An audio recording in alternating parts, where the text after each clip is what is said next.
100 Thieves looked like a dumpster fire just 2 or 3 weeks ago. Even coming into this week, we weren't sure if they were going to make playoffs. And all of a sudden, they've won 7 in a row now, and they take the third spot. J&T, let's start with the contender conversation. I am of the opinion that I do not think they are a contender to win the championship yet. Am I right or wrong in your eyes? Well, I guess I would ask the question, if they're not a contender, does that mean Cloud9 and FlyQuest are the only contenders? Is that what you're saying? Probably. I guess maybe a better way of I should so we should define contender, I suppose. I think a good way of defining contender would be you start off the split with like a 10% chance of winning, right? There's 10 teams, you're one of the 10. I would say that they are below the 10% chance right now because I do not think they are close to teams like you mentioned being Cloud9 or FlyQuest. I think I could give a team contender if they have like a 10% plus chance of winning, and I don't think it's the case. Maybe I'm trying to think of like how many times we need to replay the playoffs for them to pick up a championship, and I'm thinking like I don't know, like 20, so like 5%, I guess. I mean, I feel like that's a good thing you described it that way, because I think before you said that, I would have said yes, they are a contender, kind of just by default. So maybe I'm still not even giving them that much credit, because I think that, to be honest, a lot of the LCS has really fallen off. Like FlyQuest Yeah. is not looking as good as they once were. EG is not looking as good as they once were. Golden Guardians even not looking as good as they once were. And it pretty much feels like only Cloud9 and 100 Thieves are teams that are currently on the uprise.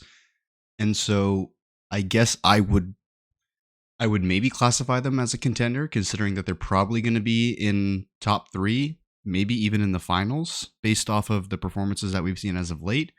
But I still think that Cloud9 is very, they're above and beyond everybody else in the league. Yeah, I definitely have some good things to say about 100 Thieves, right? Like they've won 7 in a row. There's been a lot of different from what we saw again, just I don't know, 2, 3 weeks ago, or even just through the rest of the split versus what we saw in the last 2 weeks. My One of the biggest issues, and I never thought this would be the case for this team, is actually just greed. I've lost count how many times I've seen Doublift die this split due to like recalling in a spot where he shouldn't be recalling because he wants a quicker base, or like sticking around to grab one more plate and dying and like throwing a huge lead because of that. Like it's so funny that to me, that's the thing that's holding me back of having faith in this team, because like if Doublift gets resources and a team fight happens, there's a good chance they're going to win the fight. I just don't know if like they can stop with the inting. Even Bjergsen, we saw this weekend taking that like really greedy path with the Annie to roam down bot lane, gets caught. Like there's just so many greedy plays from this team, and I never thought that that would be my biggest concern with 100 Thieves. That's fair. I think like I bring this up every couple of like a couple times a year, but I mean, 100 Thieves are basically implementing the old TSM strategy of winning in the LCS, which is you pick scaling and you out team fight your opponents and out macro them in the mid late game. And, you know, I want to say it was last week we mentioned talking about 100 Thieves, where they hadn't had a gold lead at 15 minutes since like week 2. Yeah. And I can't remember if they had a gold lead at 15 minutes in all of these games this weekend. I'm just going to assume they did, based on the fact that they won, 5 games this weekend. Yeah. And, I guess it would have to have been 2 weeks ago, because they won 7 in a row now. But going back to my original point of just kind of playing for scaling and playing for team fighting and objectives is, it's a strategy that we've seen tons of LCS teams implement in the past, specifically Bjergsen and Doublift teams. When you think of old TSM, whether that's like, season 6, season 7, when they were like really on top of the world, even you go to the Broken Blade days on TSM, or you look at the Team Liquid days of them and Nick Smithy with Impact in the top lane. It was so much about playing safe in lane, the jungler doing what he needs to do in the early game to survive, and then scaling up and winning team fights. And I think we're seeing that from 100 Thieves right now. We've seen a huge shift in their play style, specifically from the top side of the map, where early on in the split, Tenacity was really involved in playing carry top laners. He was the guy who was picking the carry champions into stuff like Cassante, stuff like Ornn, pretty much all your default tanks. And now we've seen him do a complete 180 where he's actually the guy who's often blind picking tanks in the first rotation of draft.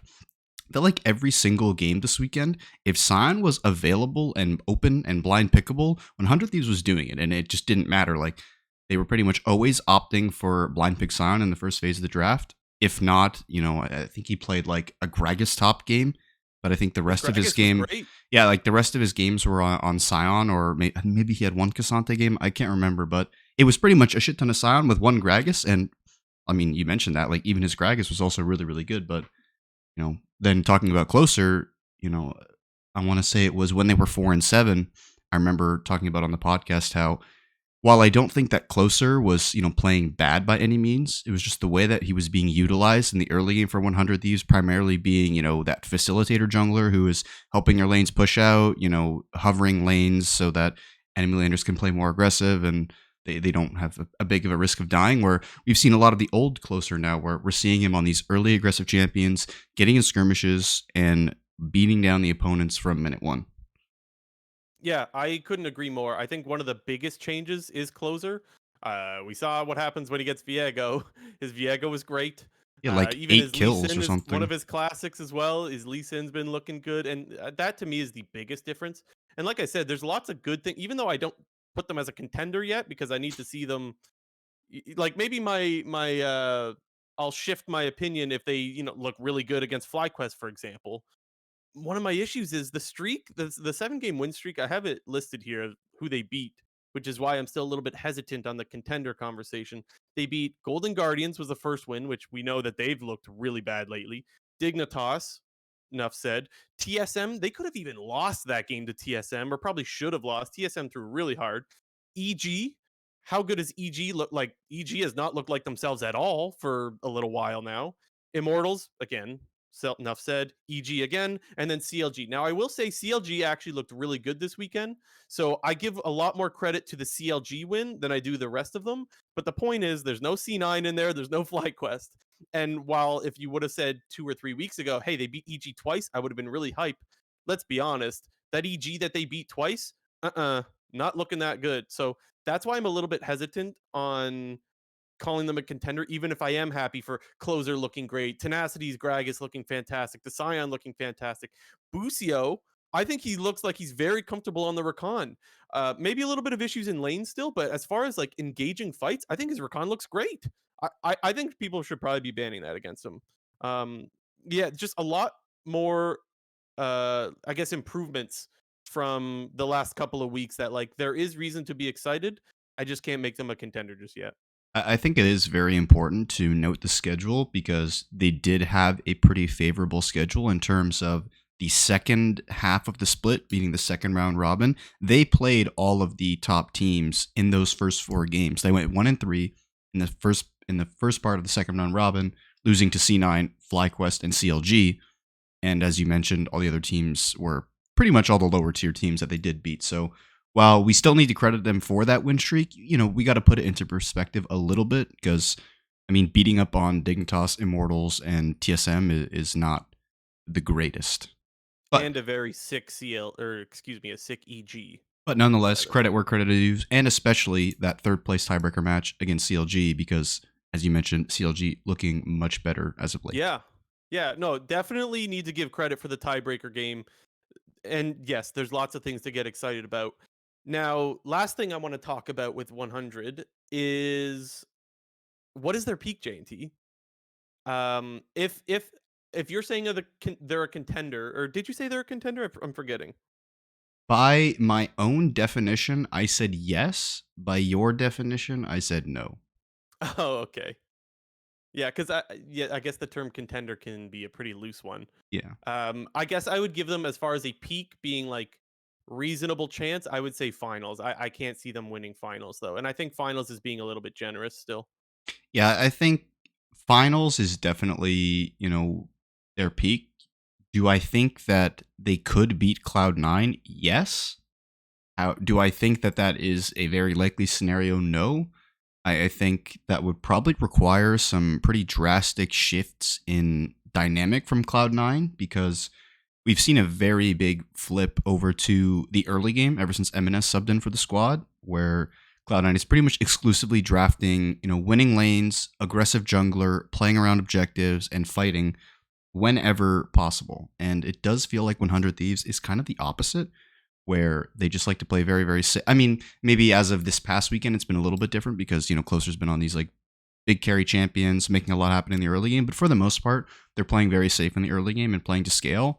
And we've seen teams try to implement that strategy against Cloud9 by picking very safe and scalable champions, whereas they kind of just don't care and will just proceed to force on you regardless of how safe you're willing to play and challenge you at any given moment to start an objective or start a team fight. And if they're not willing to dance, Cloud9 is just pretty much going to take it right in front of your face. So, do I think that 100 Thieves, can make the finals? Sure. I think that finals is probably a very realistic expectation for them, especially with FlyQuest's recent form.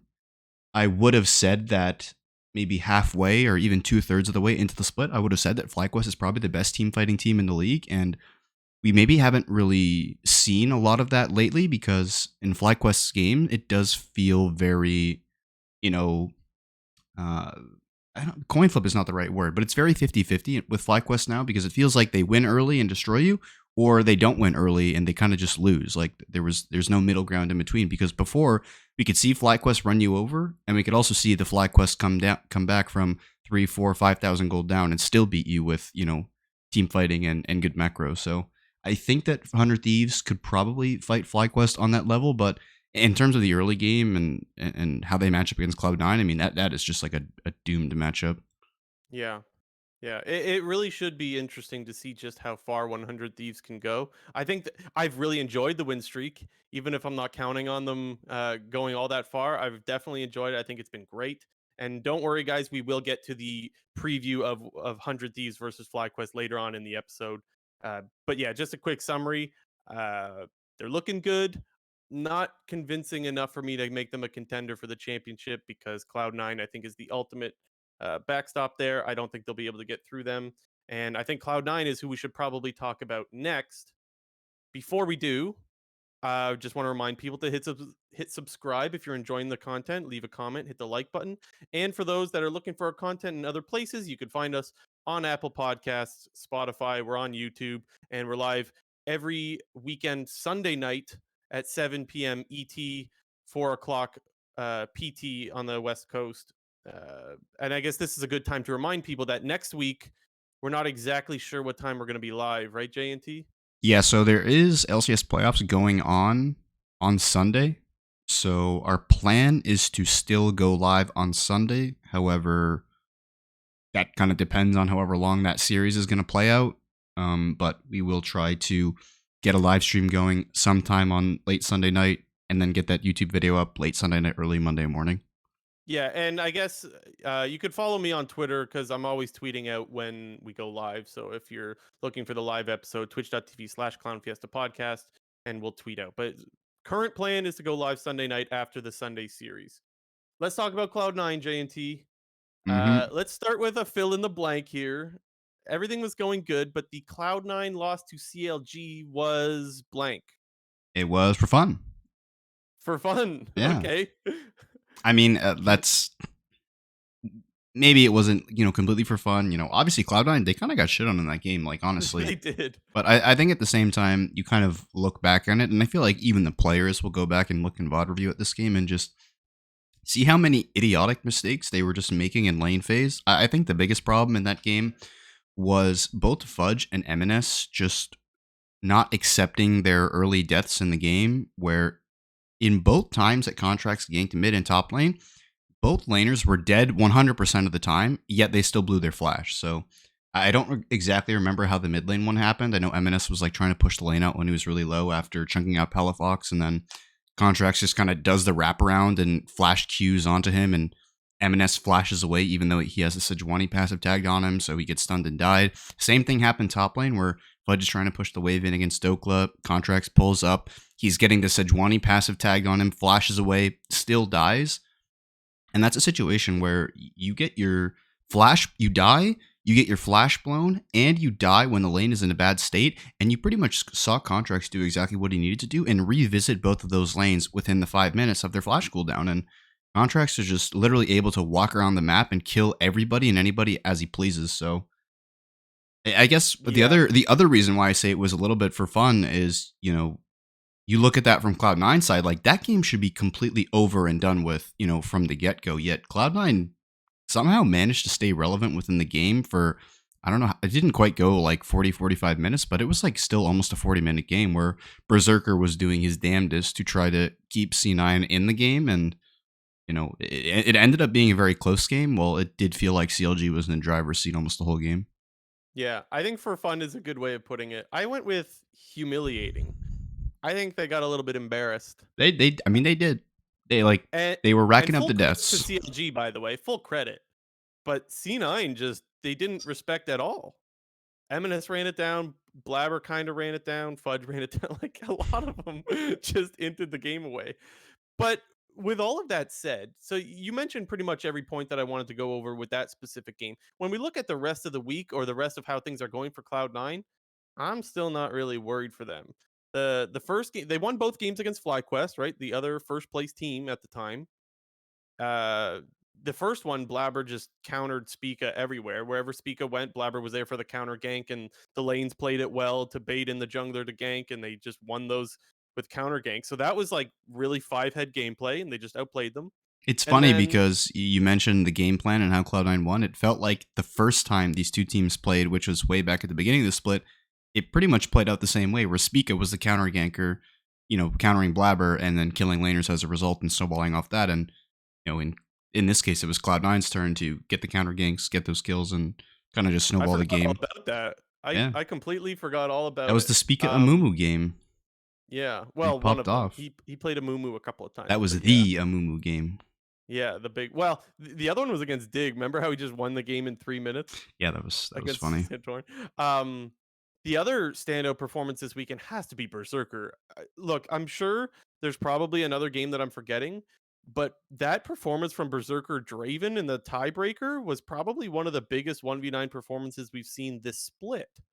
Cloud9 just loved picking Draven in tiebreaker matches. I remember, I can't remember the exact date, but I think it was Cloud9 was playing like CLG in season 6 or something for a tiebreaker, and Sneaky whipped out the Draven. They played Draven Zac Hmm. and just fucking annihilated them.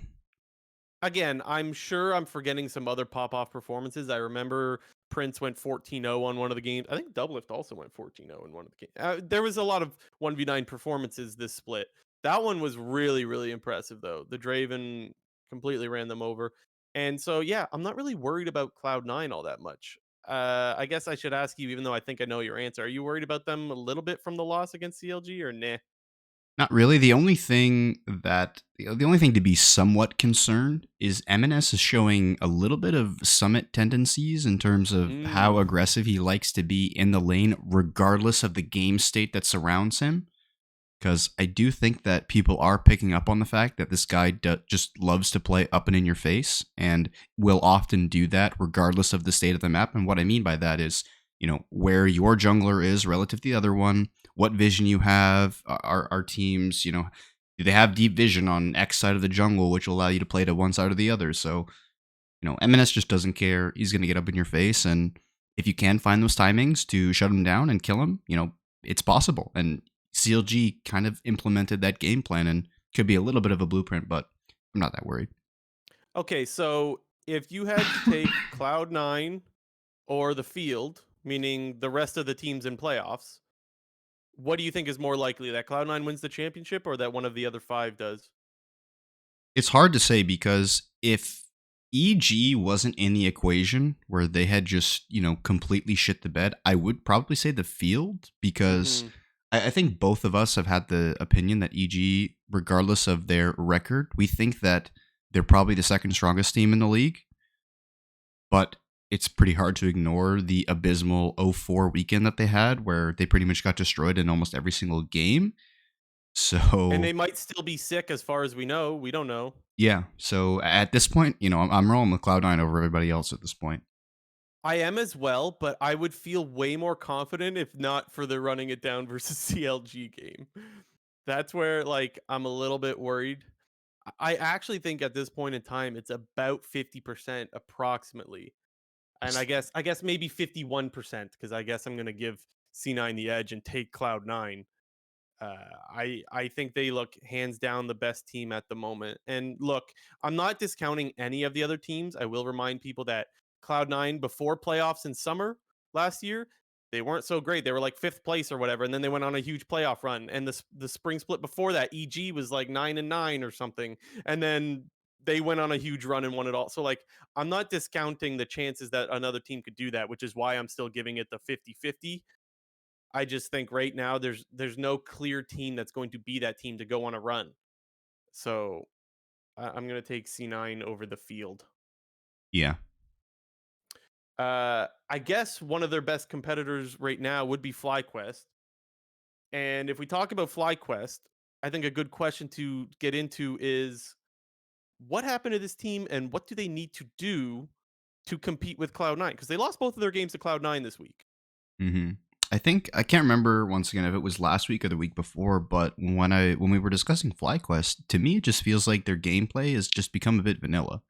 It's Mm. just we play Impact plays tank, Speaka plays facilitator jungler, Vicula's playing some form of a carry, and then Prince is playing the carry, and he's getting supported by whatever support is in there. So I guess when you compare FlyQuest to Cloud9, if we want to say what can or what can FlyQuest improve upon to beat Cloud9, it's just the ability to play through other lanes. Because Yeah. when we look at a team like Cloud9, we just like we finished it off by talking about how insane Berserker is, and probably one of the biggest 1v9 performances we've seen this split, apart from the other 14-0 games from Prince and Double if we've seen. But MNS, ever since he joined the roster, he's been carrying a bunch of games. People, may have forgotten that Fudge was probably the reason why Cloud9 was as good as they were at the beginning of the split, being the guy who was picking carry champions into the Cassante, just absolutely popping off on, Jax, Fiora, the Cassante himself. And when you look at the majority of other teams in the league, it doesn't feel like they have those many or as many opportunities to win the game elsewhere apart from one specific role or one specific style. Yeah, I remember talking about Cloud9 last week saying that they could win through anywhere and that the other teams don't exactly feel that way. The one thing is I will say FlyQuest, although it's pretty damn clear that Prince is their best win condition as far as where you want to put resources, we have seen games from Vikla where he absolutely pops off. It does happen. He's just a little hit or miss. And so I guess when I'm looking for some improvement, I'm looking at some more consistency out of Vikla because he has had some int games, even though he's had some carry games. I think his Ari's pretty damn good for the most part. I think that that's a pick that teams should probably try to get him off of, but he has had good performances there. And the other thing is Ayla's dying a lot. And God, we said like last week or 2 weeks ago that he's kind of the scapegoat, and even if he is, because there's other players on the team that can perform better, it's still very obvious that Ayla is not looking all that great right now and is dying quite a bit. And it's hard to ignore that before Ayla, Prince was having these absolute 1v9 performances, and once Ayla came in, uh Prince hasn't looked so great, and I don't even think Prince has looked necessarily bad himself. He's just not carrying as hard as he was before. It's hard to ignore that, even though I can still acknowledge that it's not all Ayla's fault. Yeah, it kind of makes you wonder if FlyQuest is considering the possibility of putting Winsome back in, if that is already a reality at this moment, or if, for example, they lose to 100 Thieves and they drop to the lower bracket, does Winsome come back into the fold, whether it's replacing Ayla or replacing him if they lose a game or two in a series? So I think it's a question that FlyQuest has to ask themselves. And while I don't think that I mean, we did kind of talk about this a couple weeks ago. We did feel like Ayla was being scapegoated a little bit. And while it's still apparent that he's making mistakes and he has some part to play in FlyQuest struggles, we can't put it fully on him. But at the same time, is removing one of the problems going to help us solve a bunch of other problems? So you just, it does feel like FlyQuest does need to make a bit of a decision here if they want to go back to Winsome or if they want to continue with Ayla, because I think you'd be doing a bit of a disservice to Winsome and the rest of your team if you didn't consider putting him back and considering how good the team did look for the first 4 weeks of the season. Yeah, and that's something that's really difficult for us to say. Um, I think that is just I will be fine with no matter which support they put in. They have way more info than we do, right? Like 9 games out of Winsome is not enough for me to say for sure that if he was in right now, everything would be going fine because like I said, even Vikla hasn't exactly been the most clean in the second half of the season. So like that's part of the problem as well. And I think you could be the scapegoat. Like people could be scapegoating Ayla, but he could also still be part of the problem. Those are two things that could be Yeah. happening at the same time. Mhm. CLG. They're back, baby. I'm not surprised, JNT. I'm not allowed. How the hell do we talk about CLG? Pala Because Faker. I want to get really excited. I thought, dude, watching CLG was so fun this week. But how can I know for sure that they're going to be like this come playoffs, especially going up against Cloud9, right? Like this team is so hit or miss. And by the way, they absolutely hit this weekend. It was, or week rather. It was freaking awesome to watch. I think Contracts was actually player of the week. I know they gave it to Double Lift because they won that tiebreaker thing. I thought Contracts looked really, really good this week. And yeah, for me, he was still player of the week. I know they went 3-1, and they didn't go 4-0 like or 5-0 like 100 Thieves did. Yeah, I don't know. What do you think about that? Is that a hot take, cold take? No, I mean, we kind of talked about during the Cloud9 game, but Contracts did everything that he needed to do to win CLG that game, and he did that. And while I think that he did have, other strong performances in the other games during the week, for my money, like Palafox is, he's been a bit of a surprise this year, considering that myself was a doubter in him, and I said that if CLG was going to make roster, and this is when Yeah. this is when the reports were coming out that CLG was going to stick with that same roster going from 2022 to 2023.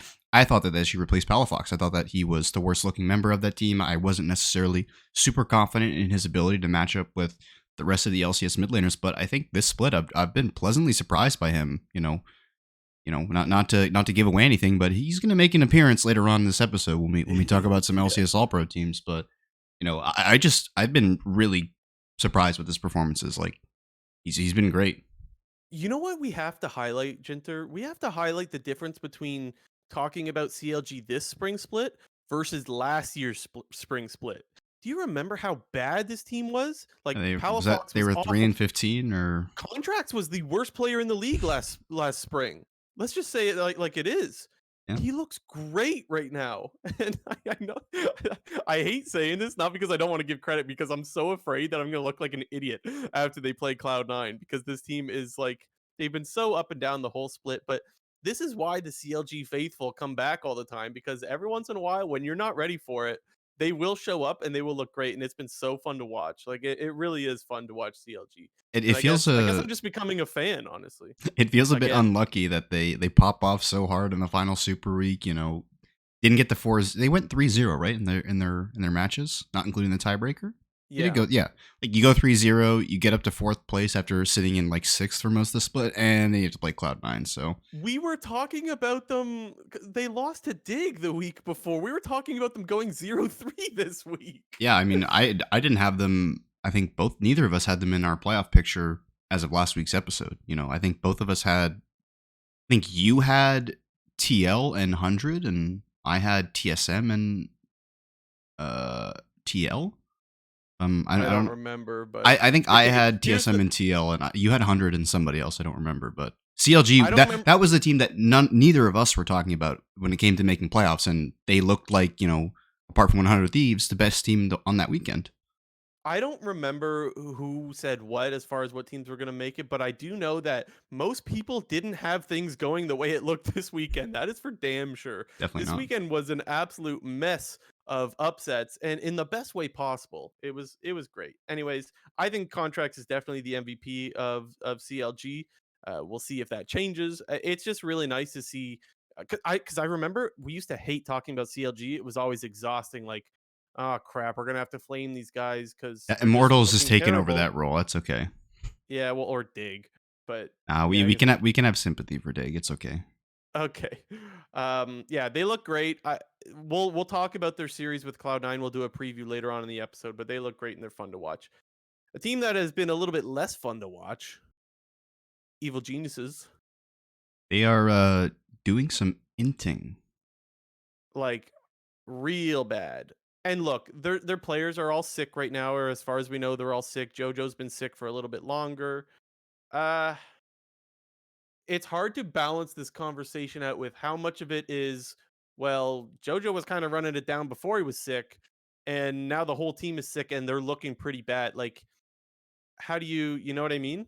I do think it is important to note that Jojo Pune is one of the players whom we've been discussing pretty much this entire split in terms of his up and down performances. So Hmm. while it is not surprising to see him have these poor performances considering how sick he is or, presumed to be, I mean, obviously we're gonna believe evil geniuses and everything when they say that JoJo's sick and their team has COVID. So we have no reason to believe otherwise. However, these problems that we're seeing when he is sick and obviously not feeling at 100%, these have been problems since the beginning of the split when he has been 100%, and when we have thought that this guy was potentially one of the best mid laners in the LCS, and he hasn't had a split like that at all. He's been super super up and down, and this last weekend kind of felt like the cherry on top for Jojo Bune's split overall, where he had another handful of bad games where he's just dying a lot.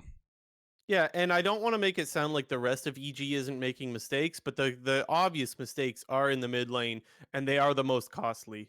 Like again, everyone's making mistakes, but if you put in a different mid laner, I'm not convinced that they're looking this bad. And that's maybe why we saw Ryoma just the one game. I'm not even saying they should put Ryoma in. Like I don't know how much. This is where it's difficult to have this conversation, right? I don't know how much of his performance is affected by him being sick. That's why, like, I don't know, man. But let's be honest, the mid lane is the biggest issue. Even if I can be empathetic to like that sucks that you have to play sick, you know, I just can't ignore what's happening on my screen. Yeah, it's hard, especially with this weekend, and EG for whatever reason they've become a very big fan of the blind pick Asante. It's something that I've been talking about for the last 2 weeks on this show, and how much I hate blind pick Asante because there are just so many answers that you can have into it. I understand it's a very stable champion, and it is a good laner with good team fighting, and it is good. But I think that's the point that I'm trying to make here is the champion is just good. It's not great. And there are a lot of great champions that you can pick into it. So very often, both this split and in previous splits, we've seen EG kind of work the map through mid lane and through Jojo Pune because he is a very dominant laner, often is getting ahead. I think when EG was kind of playing at their best, maybe looking back into like early 2022, you kind of mentioned it earlier, but Ari, like that champion seems to be getting back into the meta. JoJo's Ari was one of his better champions, and that was kind of like the model of how EG wanted to play the game. It was we get a lane dominant mid, and then we go elsewhere on the map. And it feels like with Jojo Pune not playing at 100% or not having that ability to get ahead and use his influence on the rest of the map, we just have these very vanilla and safe side lanes from EG with bot and top, not really being able to do anything extra apart from just be a default team fighter, and then your strong initiator in Jojo Pune is just not as strong as he normally is. Yeah, I think I would put JoJo on the Ari. I think that's something that sounds really good to me just because she's very mobile. She's got the escape with her ultimate, and wave clear is pretty simple. You can kind of position not too difficult. Like it's not too difficult to position and just wave clear and chill because that's his biggest issue right now is getting picked off, just dying randomly. So I think the Ari sounds pretty good to me, honestly. Aside from that, I don't have much more to add with EG. It's pure speculation right now as far as what's going on with that team. We don't know how much of it is just they're actually not that good or how much of it is just they're not feeling good right now and that's affecting their performance. What we do know is they're in the lower bracket, which is not what was supposed to happen with this team. Everybody had this team, or I shouldn't say everybody, but felt like the majority of the community had this team as number one or number two going into the split. Yeah. And even despite all their struggles throughout the split, they were sitting at third place before Super Week, and they ended in fifth. So really, Crazy. just not. And they had what were they? They went into Super Week with 10 wins. Other teams with 7 wins ended up passing them in the standings. Both CLG 100 Thieves. They were So 10-5 it and they went feels pretty 10 and bad. 9. They finished 10 and 9 counting the tiebreaker. Yeah. Another team that choked, Golden Guardians. Got a couple of chokers this week. I don't know what to say about Golden Guardians, man. Are they frauds, JNT 250? Yeah, I mean, it's I'm going to continue to rail on their bot lane because I just think their bot lane has been pretty atrocious in the last few weeks. Although I do think that doesn't absolve the other players of not playing as well. Yeah.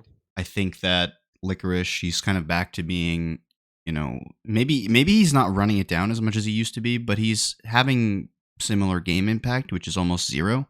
Yeah, he's useless. He just doesn't really do anything. The only thing that he is doing is giving the enemy team golden pressure by dying.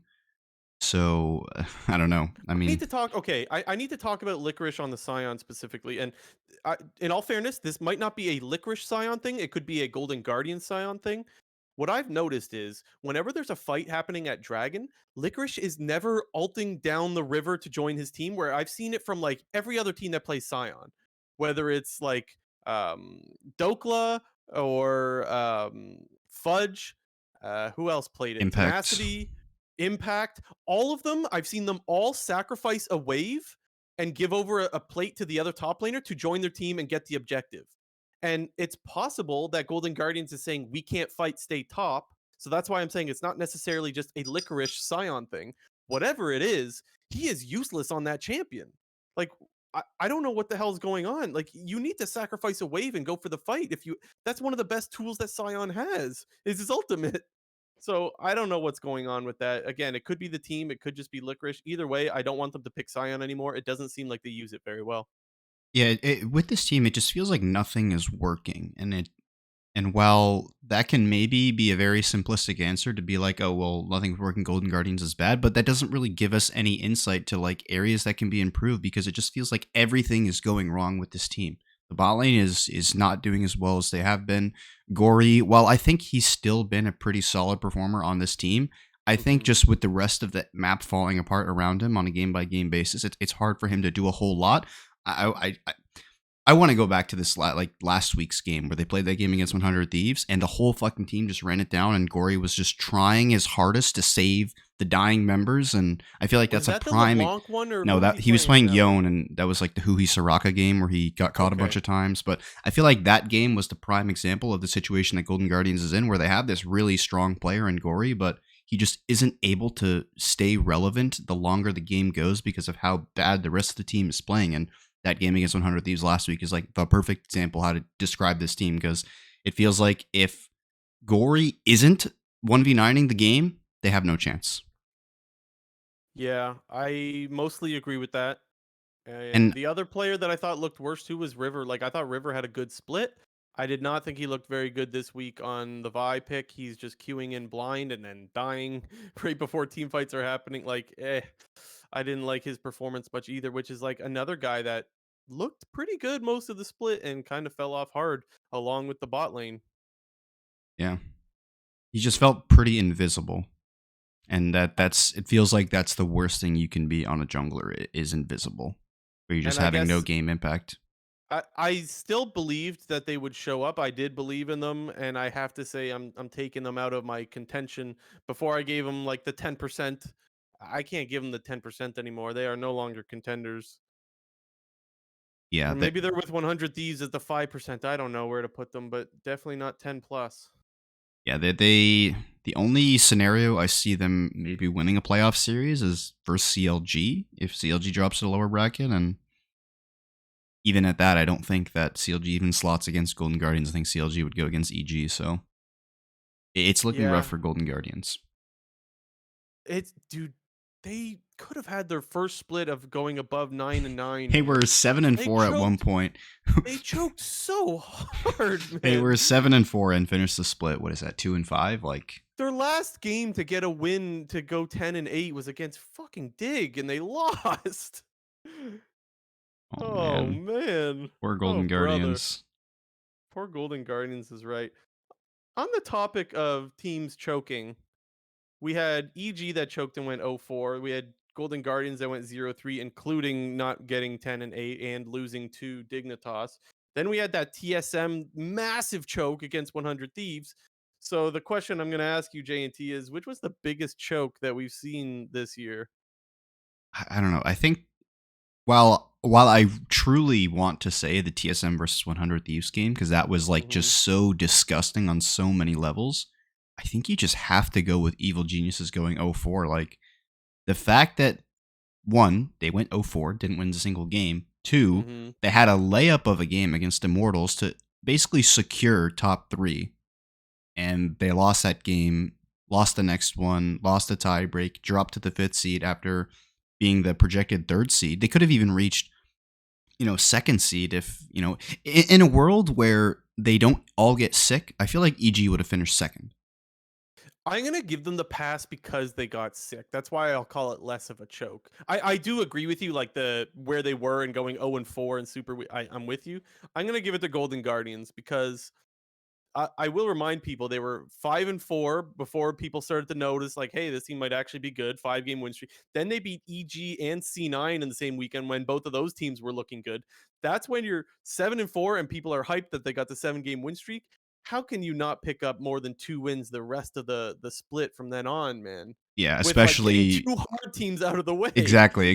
They began the second round robin beating C9 and EG in a weekend, and you beat 2 of the perceived top 3 teams, and then versus the rest of the shitters, you could only scrape out 2 wins. Like it just feels so bad. Yeah, I'm giving Golden Guardians the choking award there. Although all 3 of them were, my God, brilliant, brilliant choke. Yeah, just, honestly, just top chef's tier, kiss. top Yeah, tier. chef's kiss of choking, of flopping, whatever you want to call it. Okay, let's start talking about the teams that didn't make playoffs.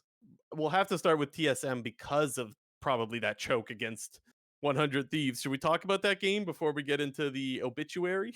Yeah, I guess here. Let me I gotta pull it up just so I can remind myself.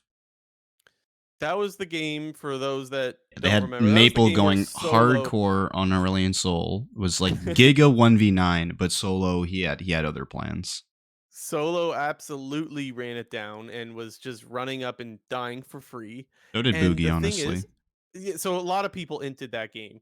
The thing is, you could see visibly on camera, like you could see like I don't know, I can't I can't wait to hear the comms. By the way, I really want to watch the comms Those video if comms they are not release getting that. released. Please, TSM Legends, come on, That's man. going into ether. It's never being like seen ever again. Well, unless maybe Solo was like, "It's okay, guys. It's it's okay, guys. We can still do this." We all know Solo's got a reputation for being an absolute nice guy, right? In all seriousness, I'm not counting on it because, and again, speculation, but his reputation is kind of toxic. That's what he's kind of been known for, and you have to wonder if his reputation caught up with him after that series or that game rather, because he got benched. And like Solo looked good for most of the split. He was a solid player. And then he ends one game super hard and he's just benched. Maybe, but I'm not buying that. I feel like something happened, like someone said something, or maybe he benched himself out of tilt. I don't, again, speculating. I don't know, but like, I don't see the coaching staff just benching him because of one really bad performance. One thing, Agree or well, disagree? one thing that I'll say is he did an interview with Degon. I don't know. Do you watch those interviews at all? I watched them like on. I watched some interviews. I did not see that one. Yeah, so he did an interview with Degon like right after the game, and I don't remember the whole discussion. I didn't even watch the whole interview, but right at the beginning, he was discussing that specific game against 100 Thieves, and he was just saying some weird things. I mean, I shouldn't say they were weird things, but he was kind of like being a bit passive aggressive in the way that he was Mm, talking about the game.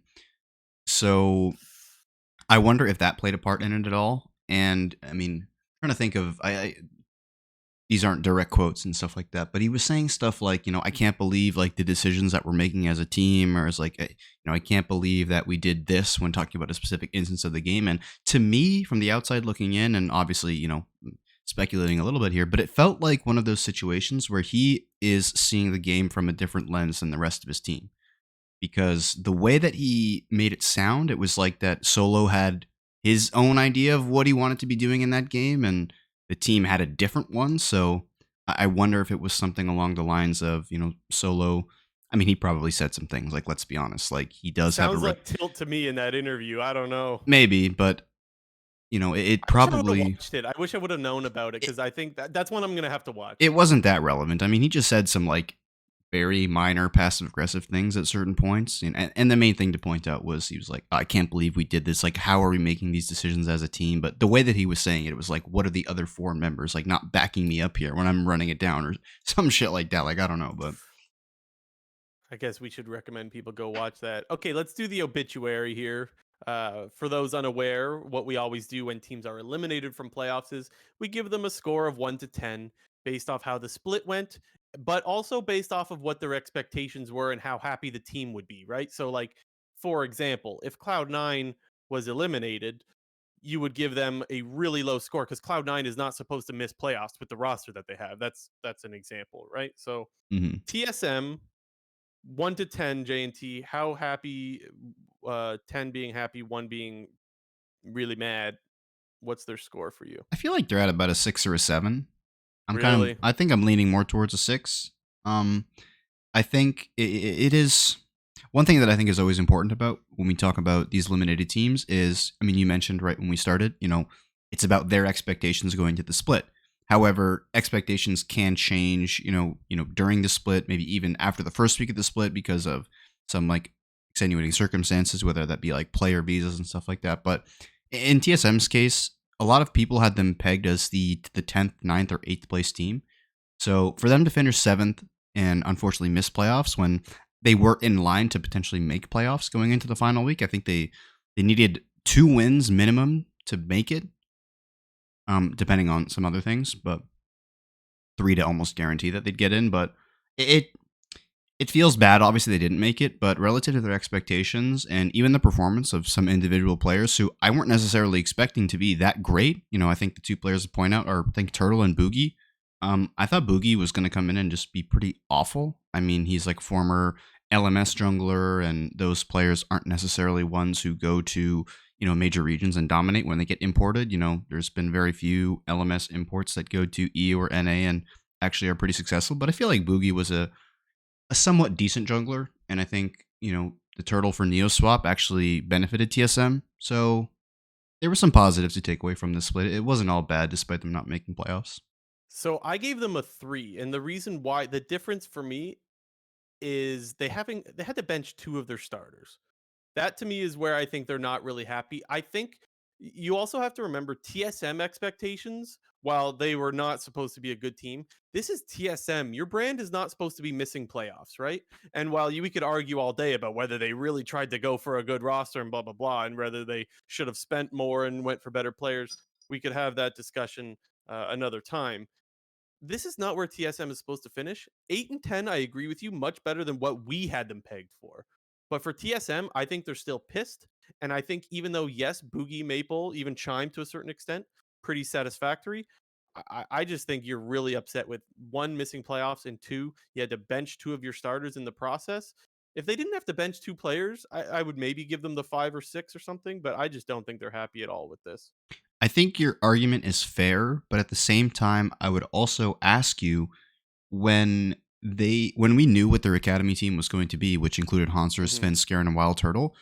I think all of us were pretty like safe to say that we thought that one of those players was going to get subbed in at one point during the split or not. So I wouldn't say that TSM in this instance, them making a substitution is that surprising or that damning by any means. So I would agree with you that it's not the greatest when teams have to sub players in and out, but I think in this case for TSM and the situation, I don't think it really mattered that much I see. I see. for my money at Let's least. do But this is why we have our own individual opinions. Yeah. Should we do Team Liquid? Do you have anything more on TSM? Nah, TSM's all right. I mean, I had them Yeah. making playoffs so that they were, but they just I'm they curious did if they we see didn't. Solo next split. I'm not counting on it. Yeah, based off of how that last Super Week went and his final game, and maybe we'll find out some behind the scenes stuff of what potentially happened, but it's not looking good for Solo. Yeah. And I guess last thing to your point, it doesn't really inspire a lot of confidence when you do have an academy roster that is all of those players, right? Yeah. Where you have just former LCS pros. Okay, sorry for baiting you there Yeah, on I got the baited. that's my bad. Let's do Team Liquid. I gave them a 2. There's lots of things to talk about here. There's Core JJ doesn't really look like himself. I think this is going to be Core JJ missing all pro teams, which is not what's supposed to happen. If you want to make changes, it's really difficult to find Korean speakers because the goal is to have a Korean speaking team. They had trouble closing out games. They didn't fix that the whole split. Even closing out against EG with 3 inhibs down was difficult. And then I guess some okay things was I thought Summit got better as the split went on. Like he was running it way more in the first half. In the second half, a lot better. I thought Jan was a little bit more consistent in the second half, even if he wasn't great. And then they went 5-4 in the second half, so there's some cope there. But this is Team Liquid, not a team that's supposed to miss playoffs, especially with this roster, which I'm sure was not cheap. Yeah, I went with a 3. Um, pretty much for for the same reasons as yourself. Obviously, the way that they have built their roster, it does make it very difficult to make roster changes going into the summer split. Primarily because if you wanted to replace, Jan and Harry, those are classified as domestic players. So if you wanted to find replacements for them, you would have to get North American resident players, and it's fairly unlikely that you're going to find any other Korean speaking NA residents. And on the flip side, if you wanted to make a change on the import side of things, those being Summit and Pioshik, that's obviously more difficult because if you're replacing your imports, new imports are going to cost money. They are going to be more expensive than domestic players. Also, Summit and Pioshik were probably, maybe not in Pioshik's case, but Summit was probably one of the better performers on Team Liquid over the course of the whole year. Jan and Harry were probably the two weakest, just in terms of their overall performances. I think Jan a little bit less than Harry. Harry was probably the big problem of this team. If you had to consider any roster changes, it would probably be him going into next split. But I think apart from Harry, like, the team is fairly solid. They just had some really bad, like, rookie growing pains at the beginning of the split, which caused them to get off to a really bad start because they were 2-7, 3-6 in the first round robin, and Whatever it was, it wasn't had a good. better second half, but just their lackluster start just kind of put them on the back foot and made it really difficult to make playoffs to begin with. Yeah, going 5-4 is okay for what this roster is. It's not all that great in the second half specifically. So, I don't really. You know what I want to talk about? I want to talk about Summit a little bit more because I mentioned how he was absolutely running it down, one of the biggest inters in the league, and I would say that no one really let go of that as far as like the analysts that I've listened to throughout the split. I want to know if you think people give way too much of a pass to JoJo for running it down than Summit. And here's the reason that I've heard recently. I don't know if it was like the Dive or Hotline League or something. Um, but I've heard the idea that, like, yes, JoJo's running it down, but his like CSD and his laning is really good. And I've heard a little bit of that for Summit, but I don't think Summit has run it down nearly as much as JoJo did. Do you think people are being a little bit more hard on Summit than they are JoJo Pyun? I mean, it's really easy to just dogpile on to the perceived narrative of a player. We Mm-hmm. still even hear, I mean, it's turned into a meme at this point, but like the blabber crabber thing. But that was something that probably took about a year for him to shake in terms of just the community sentiment. And if Blabber were to make just a bad play, you would just see chat get spam with like crabber or whatever. So I think it is very easy for people to dogpile onto the current narrative of a player or of a team. And in Summit's case, I think people were kind of just using that same narrative of last year on Cloud9 for this year because it started off, his first, two games where he literally was just inting it. Um, it was just so easy for people to latch on to that old narrative and just carry it out throughout the whole split because I agree with you that Summit was nowhere near as problematic for the majority of the split than he was right at the beginning, And I guess what I and would was say good. is I guess my take on all of this is I have no problems with people being critical of a player's gameplay. We do that all the time. I'm looking for some consistency as I guess the point of all this because I guess I should look this up, but I'm pretty sure JoJo died way more than Summit did this split. And I think they both have a very similar kind of thing where they both will win lane, but then run it down later on. And I just feel like I felt way more criticism towards Summit than JoJo Pyun. And I guess there's If you want uh, to, I got a stat JoJo's for a you. newer player. JoJo's a newer player, so he's like second year, right? And Summit's been playing longer. But I guess I just feel like there needs to be more consistency as far as the criticism goes. Well, I got a stat for you right here. Jojo Okay. Pyun, he averages the most deaths in the league this year. Yeah, I'm not surprised at all. If you would have asked me, I would have said JoJo Pyun. Yeah, he's above a Blaze Olive, if you want to put that in context. That that is good context Yeah. because, well, Summit I is don't mean to. Summit is ninth place or something. I'm Okay. For the record, I'm ignoring Young because he only played 2 games. He actually is Oh, leading the right. league with Yeah. 5, but Jojo Pune is, right, he's behind him at 3.8, so Anyways, it was just something that I noticed. Like, which is I just felt like significantly people higher were than the way second more. place person. Just I just another felt like thing. people were way harder on Summit than Jojo Pyun. When honestly, I look at those players as having a pretty similar split. I agree. Uh, but anyways, we can let go of that. Let's talk about Immortals. I gave them a 3. Now, mind you, the bar was set really damn low for Immortals. So even though you're gonna like, they won 4 games, they beat the 2.5 over under that we gave them. I took the under. They good for you, Immortals. That's very good. Yeah, I Um, went with a 4, okay. and that was mostly because I expected this team to be dead last and last by a good solid majority. And while they still weren't that great of a team, there were a few bright spots that we saw throughout the split. And Balulu? I mean, it's Blulu and Kenvi. That's about it Yeah, for me. yeah, me You too. know, we You got we've both of talked those about. pieces that you're bringing both of those pieces into summer, and both of them looked well. I would say Kenvi had a rough start to the split. Like, I think Kenvi started to look better in the last couple of weeks, but I think that goes to show that he's meshing well with a new mid laner, which is not difficult or not easy to do, rather.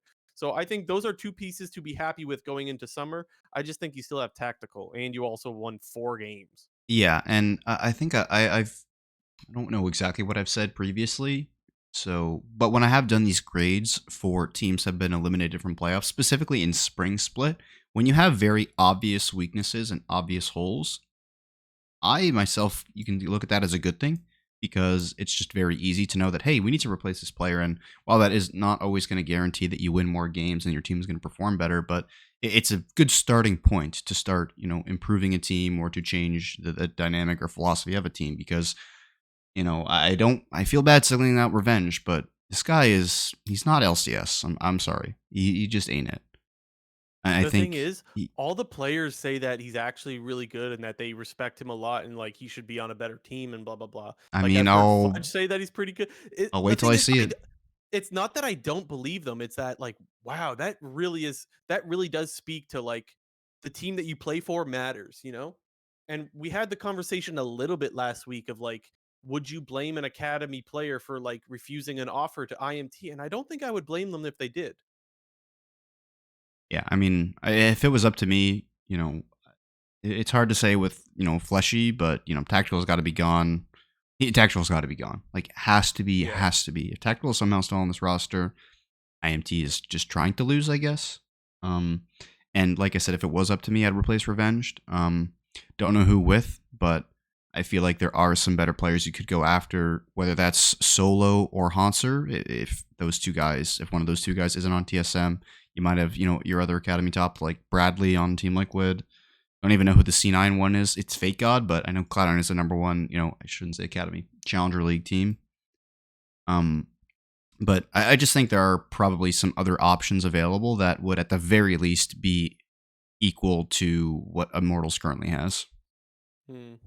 I wouldn't mind if they kept Revenge, even though I don't think he had a great split. I wouldn't mind. I think we've seen what changing out one player can do when it comes to like Balulu for a Blaze Olive or Tomo for Spawn. I think changing one more player, I'd be okay with that. And obviously, that is unfortunately tactical. Yeah. Dignitas, I gave him a 1. They finished dead last. They won 3 games. Every single one of their players underperformed. Maybe Tomo didn't. I don't know what to really expect out of Tomo, you know? And this is the first time they actually spent money, I think. Like, they bought, I'm sure that a lot less than what Jensen and Santorin used to be worth, but they probably had to spend a decent amount of money for those guys. And you know the meme of like the little pink thing that's coming out of the box and then the fist that punches it back in and they're like, never again, smile. No, I don't know You know what that I'm talking? one. Well, I'm sure some people listening will know what I'm talking about. Yeah, I don't think Dignitas is ever going to want to spend for a player ever again. Yeah, it is I went with a 1 as well. And I think that you could not give them a 1 if, like I said, you wanted to change their expectations after the beginning of the split. But considering just the players that they had on their roster, it's pretty hard to ignore the horrid performance for the majority of the split. And while they did have players on the roster at the beginning that they didn't finish with, like Spawn and Biofrost, even their replacements, pretty much apart from Tomo, all of the players on this roster were performing quite a far margin below their perceived expectation. Yeah, the Blaze in chat says, is Jensen actually washed? And I think this weekend, or this week rather, was his worst week. I thought that his Anivia was pretty damn bad. Actually, started off pretty good, got some really good trades in lane and got ahead. And then after that, he just walked up into the Anivia W, got knocked under tower. Like, that was pretty embarrassing. None of his Anivia walls blocked any Scion ults. I was watching the game with Scott. He pointed that out to me. And I was like, yeah, he should probably be able to block some of these. It really didn't look like a good week for Jensen. And I will say, a lot of or rather, the little bit of good that came out of this team was usually from Jensen Santorin. So I wouldn't say he's completely washed, but you do have to admit that like Jensen did not look like his normal self this split. So maybe, yeah, maybe a little bit washed. Yeah, I don't. I'm not saying yes, and I agree, but I don't think you can call Jensen washed at this point. If you want to Not call yet. anybody washed, you'd call Armut washed. Um, Mm. and I know that this is only his first split on Dignitas, like it was Jensen's first split, but even looking 1 year prior, the trajectory that both of these players were on, Jensen was still playing pretty well for Cloud9 at the time, and Armut was really struggling on Mad Lions. So I can't say that Jensen is washed at this point. I think if he had another split similar to this one in summer, and then maybe I'd have to add another split after that to give like to make a true decision, because I think you also have to keep in mind that he's on Dignitas, who were really Yeah, you do. dysfunctional this split Hmm. and didn't have their whole roster until week 4, and then made a change after that, and they were never even scrimming during the off season. So I think there's a Yep. few external circumstances that are you're maybe ignoring there by saying Jensen is washed, but it's not. No, I don't think so. I think wash is a relative term, right? You got to remember how good Jensen was. Right? This isn't like Jensen's the worst player in the league. This is Jensen was one of the best players in the league and is no longer even near that. That's what I mean by slightly washed.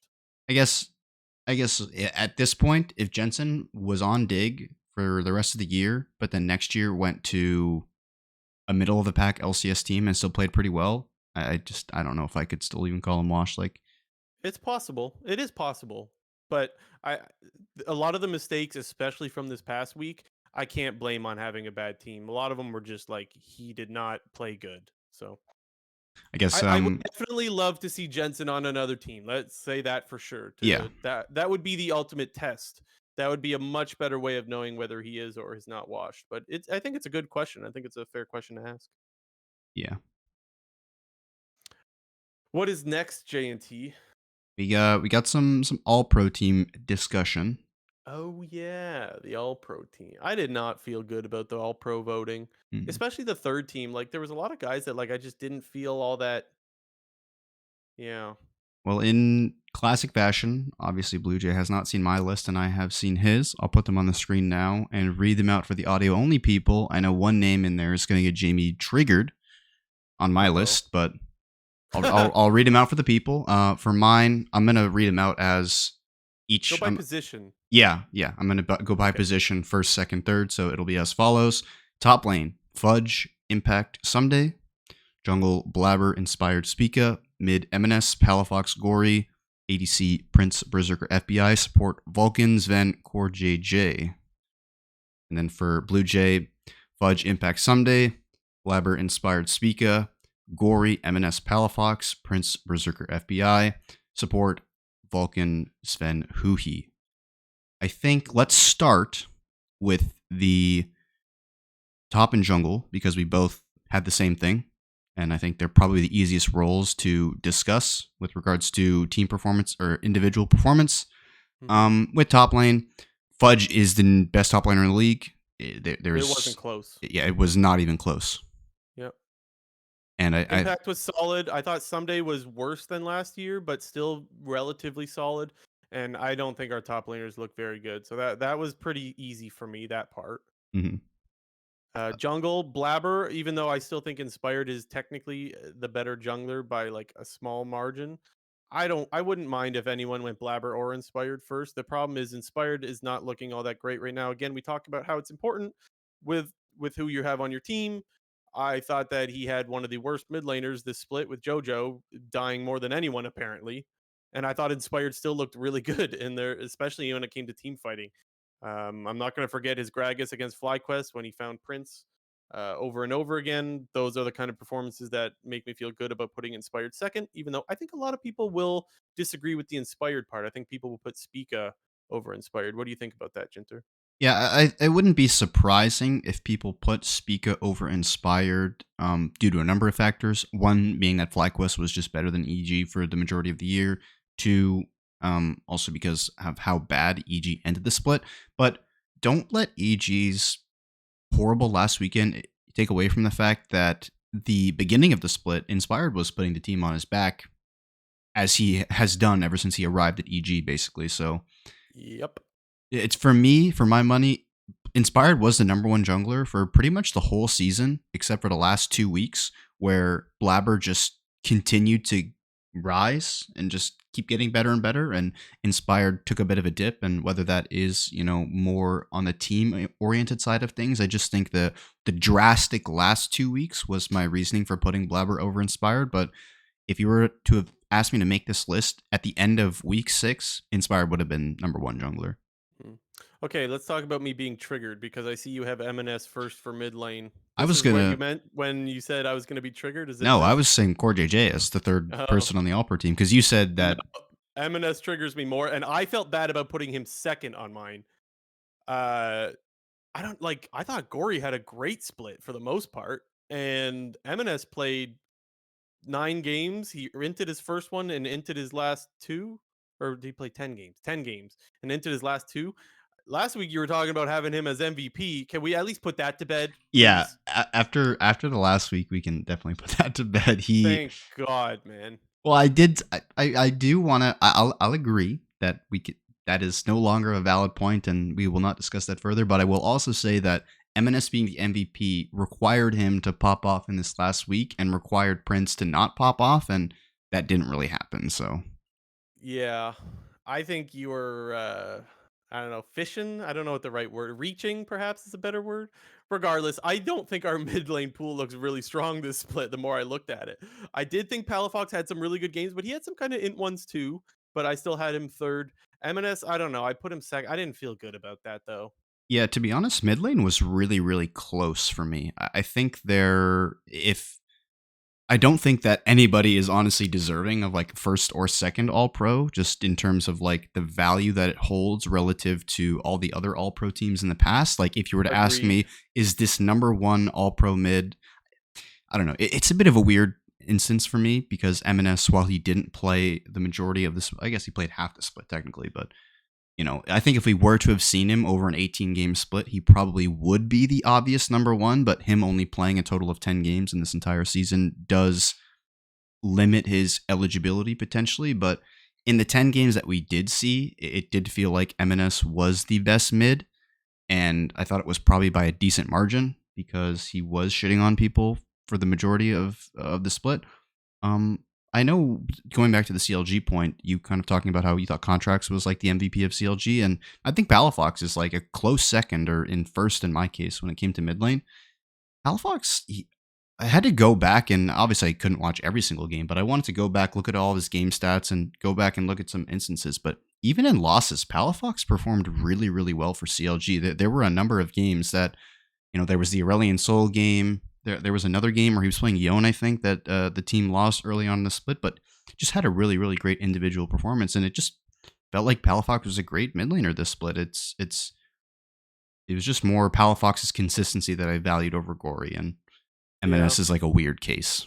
You're kind of talking me into maybe I should have put Palafox second over M&S, but I don't know. Again, I didn't really feel good about the mid laners all that much. I didn't feel like any of them were that great. I do think Gory had a good split though, so I felt pretty confident in putting him first. I didn't have any issues there. Another shout out, sort of, is like Maple had some really pop off games, but he was really hit or miss as well. Like he had some inting ones as well. So yeah, and then 80 carry, I didn't Prince actually Berserker even. FBI. I should have also put that we had a unanimous ADC in there. I don't know why I didn't say that, but yeah. The only thing I went back and forth on this, really, actually, I should say that there was two things I went back and forth with, was putting Berserker first over Prince, Oh, But, Okay. I kind of just had to remind myself and just go take a bit of a trip down memory lane to the beginning of Spring Split when Prince was absolutely annihilating everybody. Yeah, I think if people put Berserker number one, I think there's a little bit of a recency bias issue there, despite the fact that I think Berserker is a monster. Like you said, we can't forget that Prince ran show the first half of this split and could have been player of the week in all first 3 weeks, honestly. And speaking of that, I think the opposite is true in the case of FBI and Doublelift because, Doublelift, he had a pretty good first 2 weeks, but then the loss streak that 100 Thieves went on, or it wasn't a streak, but they had like lost 7 of 8 games. In Yeah. that streak, Doublelift was really underperforming. Him and Busio were looking not so great, and was probably one of the main reasons why 100 Thieves was losing a lot of these games. I think their coordination with Closer on a lot of bot lane dives was bad. You mentioned, even when we were going over their 100 Thieves section, Doublelift just making some dumb mistakes, whether it came to greedy bases, greedy, going for an extra wave, extra plate that will result in him dying and the team losing map pressure and stuff like that. And in FBI's case, he was actually doing a lot of the right things early on in the split, and maybe towards the end has struggled with Evil Geniuses. So wouldn't be surprised if we saw Doublelift or people put Doublelift in this list. But once Yeah. again, to your point, I think that would be a bit of recency bias because FBI Agreed. honestly was a strong ADC the entire split, and probably was at a like. It feels like Prince and Berserker are these two outliers because if you were to ignore them, I would have had no problem putting FBI like as a first placed All Pro ADC, just the way that he performed. But like I Prince think and he was Berserker really are obviously overlooked. so much better than them. So Yeah, he was really overlooked earlier on in the split because there was people popping off with like 14-0 performances, for example. That's why I think FBI was overlooked. I put very little weight as far in stats, but I do go and look at them. And I just thought it was worth mentioning that damage per minute, FBI was number one, and his deaths per game was only like 1.9, which was, I don't remember now. It was like seventh or eighth or something. Like it was really low. And among the if you're whole putting out league. that much damage, yeah, if you're putting out that much damage and you're not dying a lot, what more can you ask for out of an AD carry? So I'm sure some people will chalk it up to Poke Varus, but like a lot of people were playing Poke Varus. So I don't know. Yeah, I'm another just I know stats. We don't always put a lot of weight into that, but he Yeah. was third in kills per game in the league, Yeah. behind Prince one, Doublelift two, and was actually ahead of Berserker. Yeah, I did my full list before looking at stats for the record. I just go and look and say, oh, this thing is something that I should mention, or maybe this makes me change my mind a little bit or whatever. But and then support. The reason why I'm not that triggered by the Core JJ one, even though I don't think he should be an all pro, is that I didn't like who he really stumbled towards the end. To me, it was very clearly Vulcan Sven, and then I had a hard time putting in a third support. So it was like I thought who he had a pretty good split for the most part, even if he ran it the last couple of weeks. So I threw him in there. Yeah, I think I am a little surprised at Core JJ though. I am, but meh. yeah. I mean, honestly, I had a pretty tough time with putting a third All Pro team support, and I think it's a similar situation to the mid lane one where it doesn't really feel like anybody was deserving of that third spot to me. I think who he definitely was in contention for it, but I just think the last 3 weeks I'm sorry, Golden Guardians bot lane. Their bot lane has been pretty fucking horrible. And Yeah. when when you look at Core JJ, and I kind of had to go back and like contextualize his performance a little bit, especially early on in the split. And I still believe this. Core JJ and Yon, their laning was still some of the best in the league for most of the split. And Yeah. more often than not, Core JJ was put on the Enchanter plus Hypercarry ADC meta. We were seeing a lot of Lucianami out of Team Liquid. They were pretty much the only team in the LCS that was exclusively picking Lucianami early on into the split. We didn't really see as much Zeri from them. So when you look at the goal of the style of champion and the style of play that Core JJ was on for the majority of the split, which was lane dominant, get an early gold lead, transition that into early objectives, early goal, snowballing team fights, stuff like that. And I think in almost every single instance that he was put on that, it was good, and he was doing his job there. Where Core JJ was just doing exactly what he needed to do on an individual game by game basis to perform.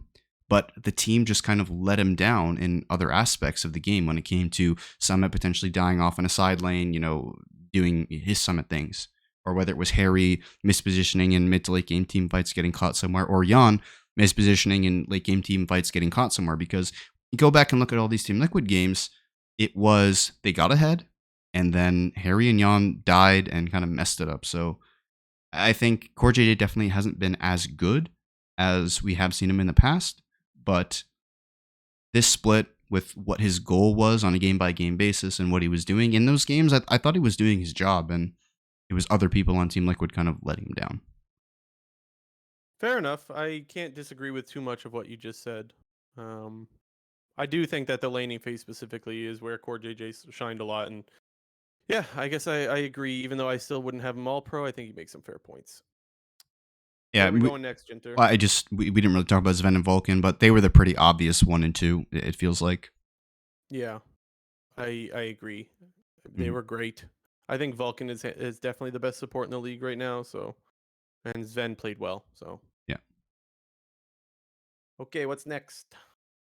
Well, we've been discussing it kind of as we go team by team, but for whatever reason, there's been a lot of like winning and losing streaks going on in the LCS this split, and we kind of just we were wondering, just sitting creating this episode here, like why was this happening? We had Cloud9, they won 7 games in a row to end the split.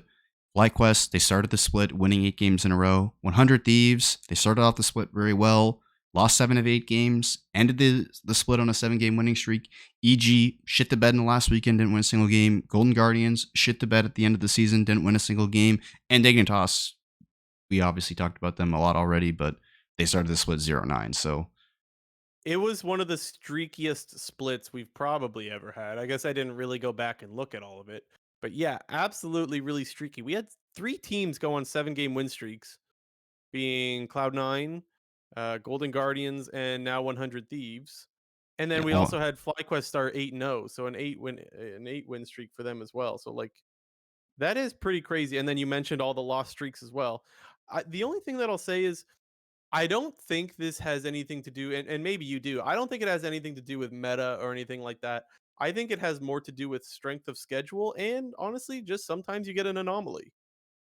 yeah, I think a little bit of it had to do with the meta, and I think the only teams you could really point towards that would be kind of FlyQuest and 100 Thieves with that, because like I mentioned with the 100 Thieves section, when the tank tops just became most prevalent in the meta, that's really where you saw 100 Thieves kind of get their mojo back. And we pretty much saw tenacity exclusively on tanks as opposed to the carry oriented style that he was going for early on to the split. And, in FlyQuest's case, they were, kind of benefiting very early on in the split from the Cassante meta, where Impact was one of the few tops in the league who was actually winning these Cassante into carry matchups. And, towards the end of it, we did see Impact on like a lot of Scion and stuff like that. But it did feel like the meta played into it a little bit for me, just because it did feel like top lane was like it just did a complete 180, and Fudge is really the only top laner in the LCS that is still playing like carry oriented champions on a consistent basis. So,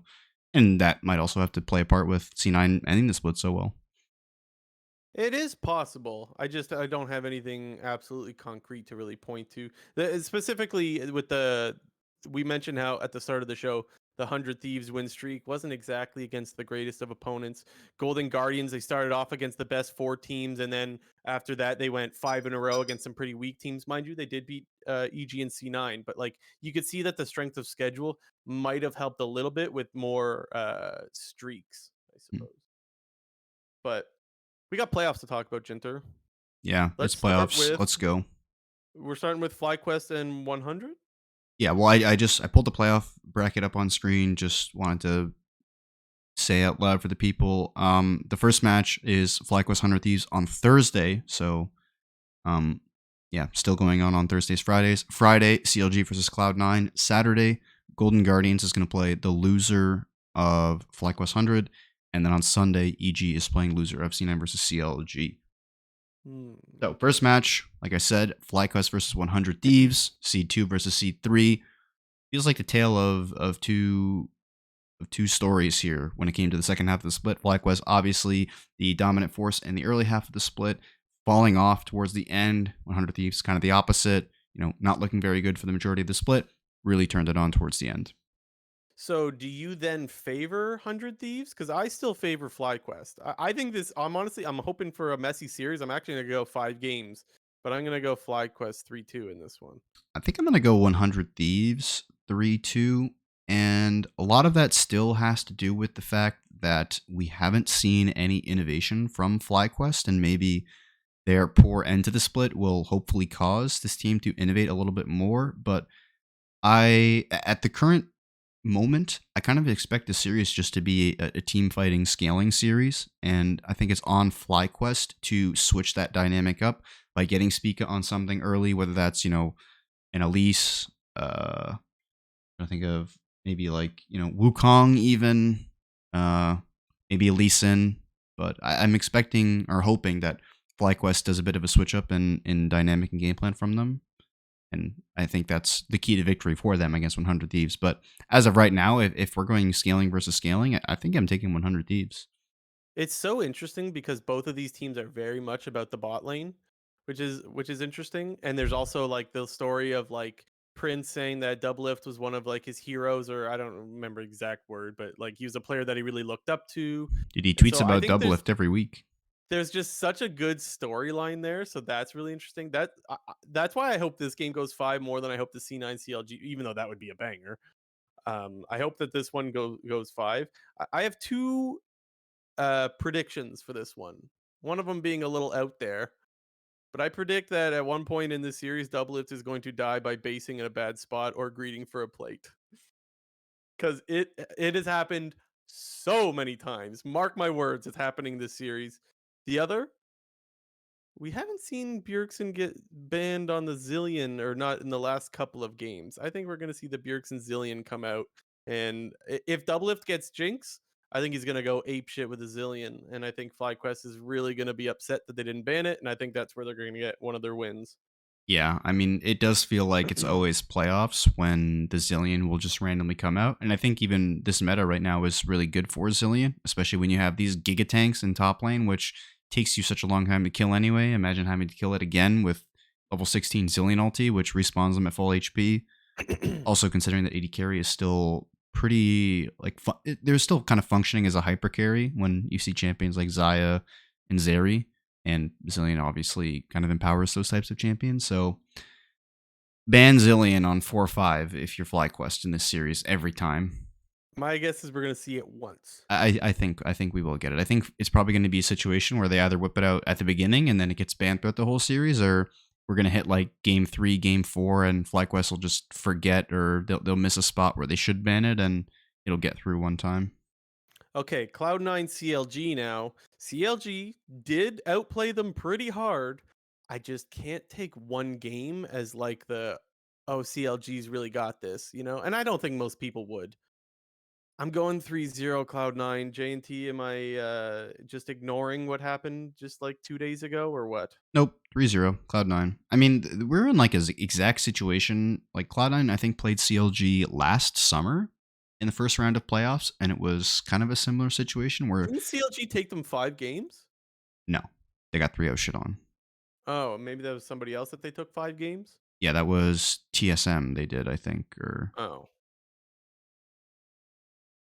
I thought it was against Cloud9. I don't Maybe think it wasn't. so. No shot. Someone in the comment section fact check us. Okay, either way, I'm going 3-0. Yeah, I'm not treating that one loss to CLG at the end of the regular season as the gospel here. The Cloud9's just gonna roll them. Like, I'm sorry. I'm not counting out CLG. Like, I don't think it's impossible for them to win this series. I just think it's really unlikely. So Cloud9 for that one, and then I guess we need to ask the You question. actually, wait, you were right. Yeah, it was 3-2. Yeah, I thought so, but Man, that that's is a different time. That was surprising. C9 had not proven to us that they were Pog yet. Yeah, It I was mean after that series that C9 really took off and ran the rest of the thing, if I remember right. Yeah, they beat EG, who was the number 1 seed. Okay. But then in the next round after. Okay, and then Golden Guardians and EG, regardless of who they play, how do you feel about them? Likely to win, unlikely to win? Yeah, and Matchup dependent. in Golden Guardians' case, it's fairly unlikely that they beat whoever they get matched up against, whether that's FlyQuest or 100 Thieves, and a lot of that has to do with the matchup. And you're likely to be playing, team fighting comps, both on the Golden Guardian side and the side of whoever they play, and they'll just be inferior to whoever they play. But you go to EG's case, EG definitely has a much better chance against any of those teams, whether it's C9 or CLG. I think obviously Cloud9's like doom and gloom scenario is if they lost to CLG somehow and had to play EG in the lower bracket, like that'd be That would pretty be insane. that'd be That would pretty be so awful. insane if EG Cloud9 in the lower bracket. That would be wild. It feels like EG, despite their horrible last week, it feels like they're still the team to watch in playoffs for me. It would not be surprising at all if EG just got their shit together and destroyed everybody in the lower bracket. So, I mean, If for Danny is still or Danny, if JoJo is still sick, I would say put in Ryoma. yeah, I If he's mean, feeling better, play JoJo. But if he's sick, he looked really, really bad this week. If he's still sick, I would actually make the swap. I think he's been really costly. No offense to him, right? You hope he gets better. I want to see JoJo pop off again, but I mean, come on. yeah, no, I think I agree actually. And then Golden Guardians, I don't really think has that much of a. I shouldn't say they don't have a chance. I lost a lot of faith in them. Let's put it that way. Yeah, I think that let's use our in a world where CLG loses to Cloud9 and EG plays CLG, I think EG probably sweeps them as well. Interesting. I would give them a game if EG played CLG, which is more likely. I'll go EG 3-1. And I think if Golden Guardians, I think they would favor better against 100 Thieves than they do FlyQuest. So if FlyQuest somehow dropped a lower bracket, I'd expect FlyQuest to 3-0 Golden Guardians. And if 100 Thieves went down there, it'd probably be like a 3-1 100 Yeah, against I Golden agree. Guardians. I agree. We have quick news left. Yeah, a suspension of quick news. The LCS announced that they are starting a Spanish broadcast, starting with playoffs. So this week, That is they'll have a Spanish overdue. broadcast. Here's the problem that I have with this. It's way too overdue. And like, why was there not a Spanish broadcast when, TSM versus CLG was getting 400K viewers? You know what I mean? Like, Yeah. why did it take so long? You've completely alienated the Spanish speaking population in North America for a decade now of LCS. Now you're going to make a Spanish broadcast? Like, it won't surprise me at all if no one watches it because it's been too late. I fully expect that there were people that would have watched in Spanish for years now. I just wonder how many of them are left that will still watch. I hope it's a decent amount. I'm just thinking like LCS. I cannot believe you took this long to do that. I think it's important to note that they are partnering with the LLA and their broadcast team to help run the LCS Spanish broadcast. So if you are an LLA viewer, you'll see a lot of the same personalities on their broadcast as the LCS Spanish broadcast. And I guess with that, maybe it brings the question, did they have the resources to even run the Spanish broadcast? And if they did, was that talent just going down to LLA and doing the broadcast down there? So you kind of just wonder if it was like a supply demand thing or if maybe they didn't feel that it was worth it. But I will agree with you that it is probably a little bit long overdue, especially when you had a star player like Jose Dioto in the league 2 years ago who, brought over a big FlyQuest audience. was doing their Yeah. own thing. Remember that? Yeah, FlyQuest ran their own individual Spanish broadcast, obviously because they had gained a lot of Spanish fans because of Jose Dioto coming into the team. And, we're going to have players from the LLA coming up and down in the LCS, probably for a number of years. The top players in the LLA will get a chance one day or another to come into the LCS. You know what else this made me wonder about? And this is probably a topic for another day, but it made me wonder if they're ever considering, like, I don't know how popular the LLA thing is. I know Brazil does pretty well, but as far as the LLA thing, that league, I wonder if they're going to consider something like what they did with Turkey and the EMEA. Mm-hmm. Yeah. You know how Turkey's like part of Europe now for that league? I wonder if they're considering something like that. Again, maybe LLA is doing perfectly fine and they don't need, I don't know. It's just something that occurred to me. Yeah, I can't say this with 100% certainty, but from a viewership perspective, we do see high numbers out of the CB LOL compared to Yeah. the LLA. And I only say that because you'll see Reddit posts often using the CB LOL as a comparison for the LCS and the LEC. Yeah. Because their league is popular. They have a lot of great teams and great players down there. So It sounds like I've never watched a CB LOL thing, but it sounds like they do a really good job of making like a good product and entertaining and all that stuff outside of just the games themselves, which I think Yeah. the LCS has gotten better with. I know the LEC has gotten better with it over the last few years. Mhm. I think the LCS is slowly starting to catch up, but you sometimes wonder if it's too little too late. And I kind of wondered the same thing with a Spanish broadcast, even though I think it's absolutely a good idea. And then last up, Riot, they put out another one of their little dev talk series with Riot, Bright Noon, and Medler, and I thought there was two important points that were pretty cool for them to hear and discuss about. One being their kind of ideology on champion reworks and mid-scope updates versus bringing out new champions, and then also the new quick play mode that they intend to release to potentially replace blind pick.